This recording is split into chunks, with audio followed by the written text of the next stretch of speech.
Hi friends, இன்றைக்கி கழுத்து பகுதி ப்ளவுஸில் எப்படி தைக்கலாங்கிறத பார்க்கலாம். இதுக்கு நான் கிராஸ் பீஸை இப்படி ஜாயின் பண்ணி வச்சுருக்கேன். இப்போ நான் எப்படி தைக்கிறேங்கிறத பார்க்கலாம் வாங்க.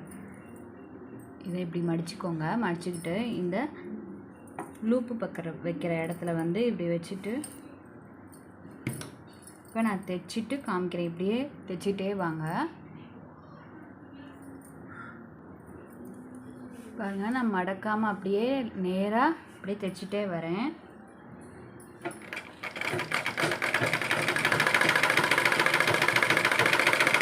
ஃபுல்லாக தைச்சிட்டு காமிக்கிறேன்.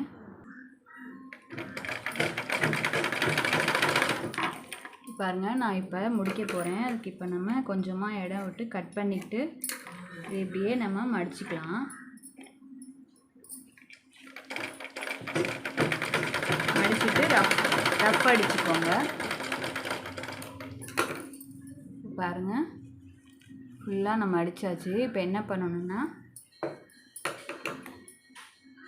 இந்த மாதிரி சின்ன சின்னதாக கட் பண்ணிக்கோங்க.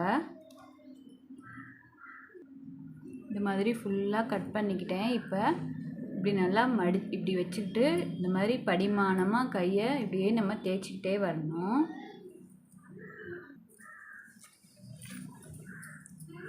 இந்த ரெண்டு ஜாயின் பண்ண இடத்தையும் நல்லா நம்ம கட்டை விரலை வச்சு நம்ம தேய்ச்சிக்கணும்.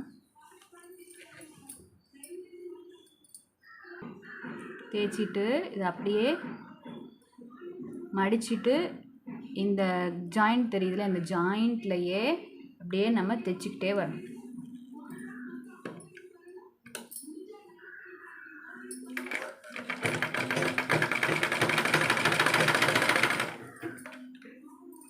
பாருங்கள், இப்படியே தைச்சிட்டு நான் ஃபுல்லாக காமிக்கிறேன் உங்கள்கிட்ட.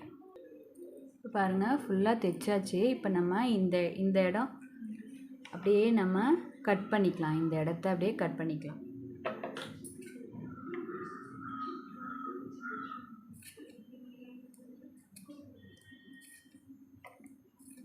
எக்ஸ்ட்ரா துணியை கட் பண்ணி விட்டுட்டோன்னா நமக்கு மடித்து அடிக்க ஈஸியாக இருக்கும். மடித்து அடிக்கவோ இல்லை எம்மிங் பண்ணவோ ஈஸியாக இருக்கும்.